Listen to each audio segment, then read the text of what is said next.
آپ عزم آہن فائنانس پوڈ کاسٹ سن رہے ہیں۔ آج ہم سازگار انجینئرنگ ورکس لمیٹڈ یعنی سیزو اس کی سالانہ رپورٹ 2025 کا ذرا گہرائی میں جا کر جائزہ لے رہے ہیں۔ یہ رپورٹ صرف آپ کہیں نمبرز نہیں ہے، یہ کمپنی نے پچھلے سال کیا کیا، آگے کیا کرنے کا ارادہ ہے، ان کی حکمت عملی کیا ہے، مستقبل میں کیا دیکھ رہے ہیں، اس سب کی ایک تصویر ہے۔ تو ہم کوشش کریں گے کہ اس رپورٹ سے جو اہم باتیں ہیں وہ نکالیں تاکہ سمجھ آئے کہ سازگار کے لیے کیا اہم رہا اور وہ آگے کدھر جا رہے ہیں۔ تو پہلے یہ سازگار انجینئرنگ ورکس لمیٹڈ ہے کیا؟ یہ پاکستان اسٹاک ایکسچینج پہ لسٹڈ ہے اور بنیادی طور پر 3 چیزیں بناتے ہیں۔ ایک تو 4 پہیوں والی گاڑیاں، اس کے لیے انہوں نے چین کی بڑی کمپنیوں سے BAIC اور GWM ان سے شراکت کی ہے۔ جی GWM تو کافی مشہور ہے آج کل حوال کی وجہ سے۔ بالکل، تو ہیول، اورا، ٹینک یہ برانڈز وہ پاکستان میں بنا رہے ہیں، بیچ رہے ہیں۔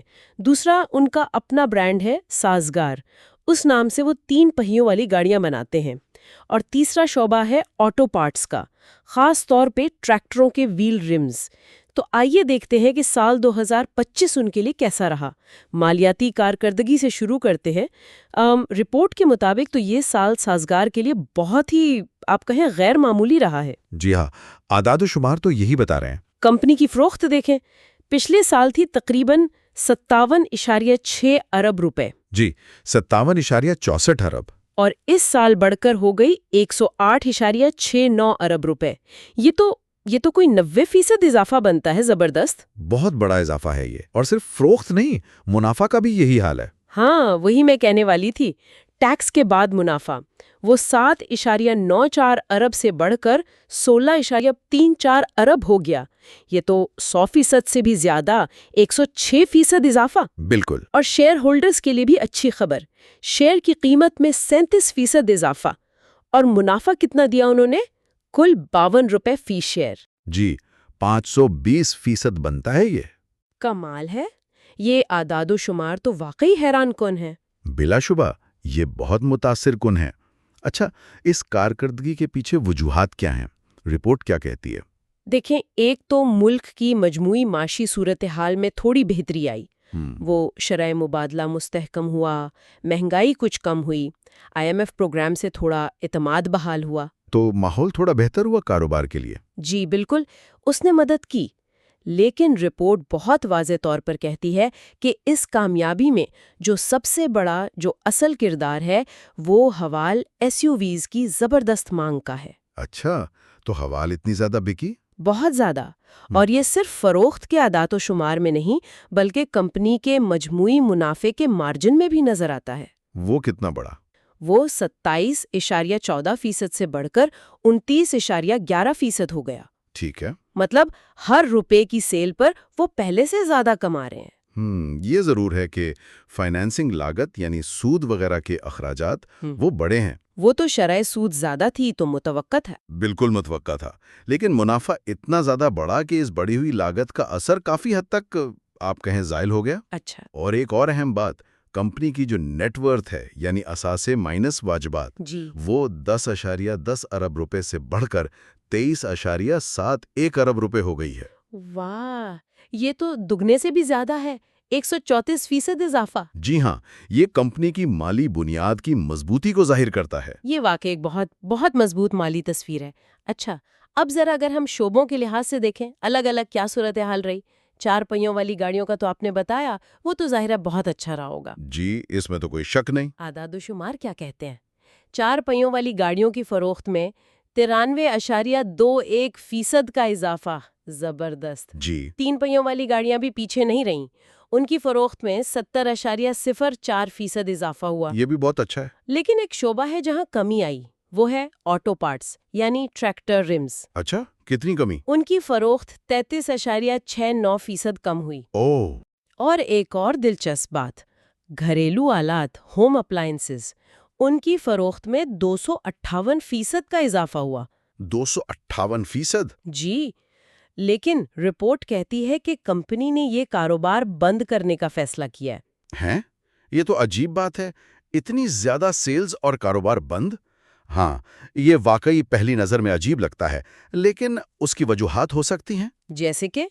ہو سکتا ہے یہ شعبہ زیادہ منافع بخش نہ ہو، یا شاید کمپنی اپنی ساری توجہ اور وسائل اپنے اصل کاروبار یعنی گاڑیوں پر لگانا چاہتی ہو۔ اچھا، یہ ہو سکتا ہے کہ وہ فوکس کرنا چاہ رہے ہوں۔ جی، یہ ایک اسٹریٹجک فیصلہ ہو سکتا ہے، وسائل کو وہاں لگانا جہاں سب سے زیادہ منافع ہو۔ جہاں تک 4 پہیوں والی گاڑیوں کا تعلق ہے، وہ تو صاف ظاہر ہے کہ مارکیٹ کا رجحان ہی ایس یو ویز اور جدید گاڑیوں کی طرف ہے۔ تو حوال نے صحیح وقت پر مارکیٹ میں جگہ بنائی۔ بالکل، GWM کے ساتھ شراکت داری بہت کامیاب رہی ہے۔ اچھا، وہ جو ٹریکٹر رمز کی فروخت کم ہوئی، اس بارے میں رپورٹ کچھ کہتی ہے؟ جی، رپورٹ میں ذکر ہے کہ مجموعی طور پر ٹریکٹر مارکیٹ میں ہی سستی رہی ہے۔ اچھا، تو یہ کمپنی کا اندرونی مسئلہ نہیں بلکہ مارکیٹ کا مسئلہ ہے۔ لگتا تو یہی ہے، شاید زراعت کے شعبے میں کچھ مشکلات ہوں گی یا معاشی حالات۔ ممکن ہے۔ اچھا، ایک اور بات جو آپ نے کہی، وہ لوکلائزیشن پروگرام۔ ہاں، 4 پہیوں والی گاڑیوں کے پرزے مقامی طور پر بنانے کا پروگرام۔ جی، یہ بہت اہم ہے۔ اس کا مطلب ہے کہ زیادہ سے زیادہ پارٹس یہیں پاکستان میں بنانا۔ اس سے کیا فائدہ ہوگا؟ کئی فائدے ہیں۔ ایک تو درآمدی بل کم ہوگا، زر مبادلہ بچے گا۔ دوسرا، سپلائی چین پر انحصار کم ہوگا۔ مطلب باہر سے منگوانے میں جو مسئلے ہوتے ہیں وہ کم ہوں گے۔ جی بالکل، اور مستقبل میں اس سے لاگت بھی کم ہو سکتی ہے اور پیداوار بھی مستحکم رہ سکتی ہے۔ ٹھیک ہے، یہ تو ہوئی پچھلے سال کی کہانی۔ اب ذرا آگے کی بات کرتے ہیں۔ مستقبل کے لیے کیا منصوبے ہیں، کیا حکمت عملی ہے؟ رپورٹ میں کئی بڑے مقاصد بتائے گئے ہیں، جیسے اسٹیک ہولڈرز کے لیے ویلیو بڑھانا، مارکیٹ میں لیڈر بننا، آپریشنل کارکردگی بہتر کرنا، قوانین پر عمل کرنا، اچھے لوگ بھرتی کرنا اور انہیں ساتھ رکھنا، اور پائیداری یعنی ماحول اور معاشرے کا خیال رکھنا۔ یہ تو بڑے جامع مقاصد ہیں۔ ان کو حاصل کیسے کریں گے؟ کوئی خاص حکمت عملی بتائیے۔ جی بالکل، بہت سی چیزیں ہیں، جیسے ٹارگیٹڈ مارکیٹنگ کرنا، ڈیلرشپ نیٹ ورک کو مضبوط کرنا، برآمدات کے لیے نئی منڈیاں ڈھونڈنا۔ برآمدات بھی کر رہے ہیں یہ؟ جی، 3 پہیوں والی گاڑیوں کی برآمدات تو پہلے سے کر رہے ہیں۔ رپورٹ میں لکھا ہے جاپان، امریکہ، لائبیریا، نائجیریا، فلپینز کو بھیجیں۔ اس سال تقریباً پچھلے سال جتنی رہی ہیں، کوئی 69 ملین روپے کی۔ اچھا۔ اور ہاں، نئی گاڑیاں اور نئے ویریئنٹس لانا، اور یہاں خاص طور پر زور ہے نیو انرجی وہیکلز یعنی NEVs پر۔ اینی ویز، یہ آج کل بہت سننے میں آ رہا ہے۔ جی، اس میں ہائیبرڈ، پلگ ان ہائیبرڈ اور پوری الیکٹرک گاڑیاں سب شامل ہیں۔ رپورٹ کہتی ہے کہ سازگار کا ان تینوں پر خاص فوکس رہے گا۔ یہ تو بہت اہم قدم ہے۔ مطلب عالمی رجحان بھی یہی ہے اور حکومت کی پالیسیاں بھی اسی طرف جا رہی ہیں۔ ماحول دوست ٹرانسپورٹیشن۔ جی، تو یہ اسٹریٹجک لحاظ سے بالکل صحیح سمت ہے۔ اور اسی لیے رپورٹ میں لکھا ہے کہ وہ اپنی 4 پہیوں والی گاڑیوں کی فیکٹری کو بڑا کر رہی ہیں۔ توسیع کر رہے ہیں۔ جی، اس پر نظر ثانی شدہ لاگت کوئی 11.5 ارب روپے آئے گی، اور اس کا خاص مقصد یہی ہے کہ NEVs کو مقامی طور پر اسمبل کیا جا سکے، یعنی پاکستان میں بنایا جا سکے۔ جی، یہ بہت بڑی سرمایہ کاری ہے۔ اس سے پتہ چلتا ہے کہ کمپنی NEVs کے بارے میں واقعی سنجیدہ ہے۔ یہ صرف باتیں نہیں، عملی قدم ہے۔ مستقبل کے معاشی حالات کے بارے میں کیا خیال ہے رپورٹ کا؟ رپورٹ میں محتاط امید کا اظہار ہے کہ مجموعی طور پر معاشی ترقی ہوگی، لیکن ساتھ میں وہ سیلاب جیسے خطرات کا بھی ذکر ہے، موسمیاتی تبدیلی کی وجہ سے۔ آٹو سیکٹر میں مجموعی طور پر بحالی کے آثار نظر آ رہے ہیں، اور خاص طور پر NEVs کے لیے مارکیٹ میں کافی آپ کہیں گنجائش ہے۔ لوگ خریدیں گے؟ امید تو یہی ہے۔ رپورٹ کہتی ہے کہ شاید قیمتیں مستحکم رہیں اور بینکوں سے فنانسنگ بھی آسان ہو جائے۔ اس سے فروخت بڑھے گی۔ جی، اور برآمدات پر بھی ان کی توجہ رہے گی۔ یہ بھی ان کی ایک اہم ترجیح ہے۔ یہ سب تو بہت مثبت لگ رہا ہے، لیکن ظاہر ہے ہر بزنس میں خطرات بھی ہوتے ہیں۔ بالکل ہوتے ہیں۔ کیا رپورٹ میں ان کا بھی ذکر ہے؟ کون سے بڑے خطرات ہیں؟ جی ہاں، بالکل ہے۔ ایک تو کرنسی کی قدر میں کمی کا خطرہ۔ روپے کی قیمت گرے تو درآمدی پرزے مہنگے ہو جاتے ہیں۔ یہ تو ہمیشہ سے ایک مسئلہ رہا ہے۔ پھر ملک میں معاشی، سیاسی یا امن و امان کی غیر یقینی صورتحال، حکومتی پالیسیوں میں تبدیلی، خاص طور پر ٹیکس وغیرہ۔ یہ بھی پاکستان میں ایک مستقل خطرہ ہے۔ سپلائی چین میں رکاوٹیں، یہ عالمی مسئلہ بھی ہو سکتا ہے، جیسے کوئی جنگ یا پھر موسمیاتی تبدیلی کی وجہ سے۔ جی، کووڈ کے بعد سے یہ بہت بڑا مسئلہ بن گیا ہے۔ بالکل۔ پھر مقابلہ، دوسری کمپنیاں کیا کر رہی ہیں؟ قیمتیں کم کر دیں، نئی گاڑی لے آئیں۔ ہاں، مقابلہ تو سخت ہے۔ کمپنی کے اپنے پلانٹ یا مشینری میں کوئی بڑی خرابی آ جائے، موسمیاتی تبدیلی کے براہ راست اثرات جیسے شدید گرمی یا سیلاب۔ اس سے پیداوار رک سکتی ہے۔ جی، اور ایک اور جسے وہ کہتے ہیں ٹرانزیشن رسک، یعنی ماحول دوست پالیسیوں کی وجہ سے کاروبار کرنے کا طریقہ بدلنا پڑے۔ اچھا۔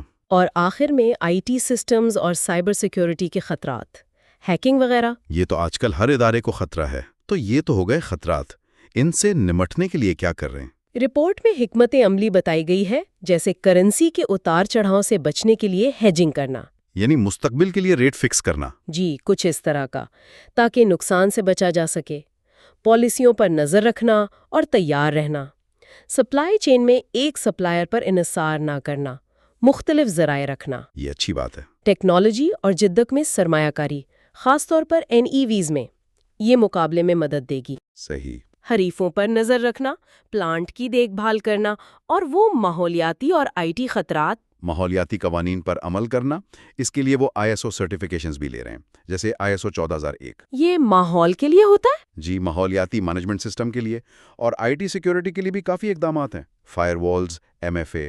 MFA کیا ہوتا ہے؟ ملٹی فیکٹر آتھینٹیکیشن، یعنی لاگ ان کے لیے صرف پاسورڈ نہیں، کوئی اور تصدیق بھی، جیسے فون پر کوڈ آنا۔ اچھا، زیادہ محفوظ۔ جی، پھر نیٹ ورک ایکسس کنٹرول ہے، اور BCDR پلان، یعنی کسی مسئلے کی صورت میں کاروبار کیسے جاری رکھا جائے گا۔ اور وہ سائبر انشورنس کا بھی سوچ رہے ہیں؟ جی، اس پر بھی غور کر رہے ہیں۔ ایک اور دلچسپ چیز، رپورٹ میں مستقبل کے موسمیاتی منظرناموں کا تجزیہ بھی ہے۔ وہ کیا ہے؟ کہ اگر درجہ حرارت 2 ڈگری سے کم بڑھتا ہے تو کیا ہوگا، اور اگر 4 ڈگری بڑھتا ہے تو کیا اثرات ہوں گے۔ واہ، یہ تو کافی تفصیلی منصوبہ بندی ہے۔ جی، یہ ظاہر کرتا ہے کہ وہ طویل مدتی سوچ رہے ہیں۔ ٹھیک ہے۔ کارکردگی اور حکمت عملی کے علاوہ گورننس اور پائیداری کے بارے میں کیا خاص باتیں ہیں؟ بورڈ آف ڈائریکٹرز کی ساخت متوازن ہے، ایگزیکٹو، نان ایگزیکٹو، آزاد ڈائریکٹرز سب ہیں، اور 2 خواتین ڈائریکٹرز بھی ہیں۔ یہ اچھی گورننس کی نشانی ہے۔ پھر CSR یعنی سماجی ذمہ داری، اس پر انہوں نے 31.5 ملین روپے خرچ کیے ہیں۔ تعلیم، خوراک، انٹرنشپس، خون کے عطیات، حج اسپانسرشپ، شجرکاری، معذور افراد کو نوکریاں، کافی کچھ ہے۔ یہ قابل تعریف ہے۔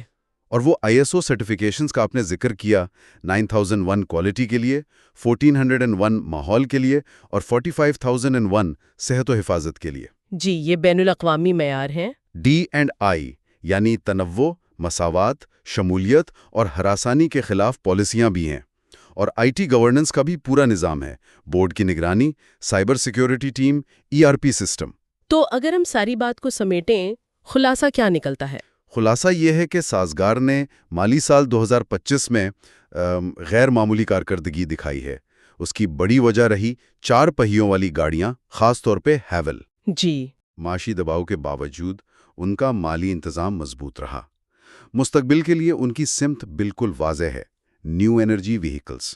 NEVs؟ جی، NEVs، اور اس پر وہ بھاری سرمایہ کاری بھی کر رہے ہیں۔ وہ کاروباری خطرات سے بھی آگاہ ہیں اور ان سے نمٹنے کے لیے تیار نظر آتے ہیں۔ اور آخر میں اچھی گورننس اور پائیداری پر بھی ان کی توجہ ہے۔ یہ بہت اچھا خلاصہ ہے۔ اس سب کو دیکھتے ہوئے ایک سوال ذہن میں آتا ہے، اور شاید یہی سوال سرمایہ کاروں اور مارکیٹ کے تجزیہ کاروں کے ذہن میں بھی ہوگا۔ جی، وہ یہ کہ سازگار جس تیزی سے الیکٹرک اور ہائبرڈ گاڑیوں یعنی NEVs کی طرف جا رہا ہے اور اربوں روپے لگا رہا ہے، کیا یہ حکمت عملی اسے پاکستان کی مستقبل کی آٹو مارکیٹ کا لیڈر بنا سکتی ہے؟ خاص طور پر جب مقابلہ بھی سخت ہو رہا ہے اور دوسری کمپنیاں بھی اسی دوڑ میں شامل ہو رہی ہیں؟ یہ بہت اہم سوال ہے، اور اس کا جواب تو وقت ہی دے گا۔ بالکل، یہ دیکھنا ہوگا کہ ان کی یہ بڑی شرط کامیاب ہوتی ہے یا نہیں۔ عزم آہن فائنانس پوڈ کاسٹ سننے کا شکریہ۔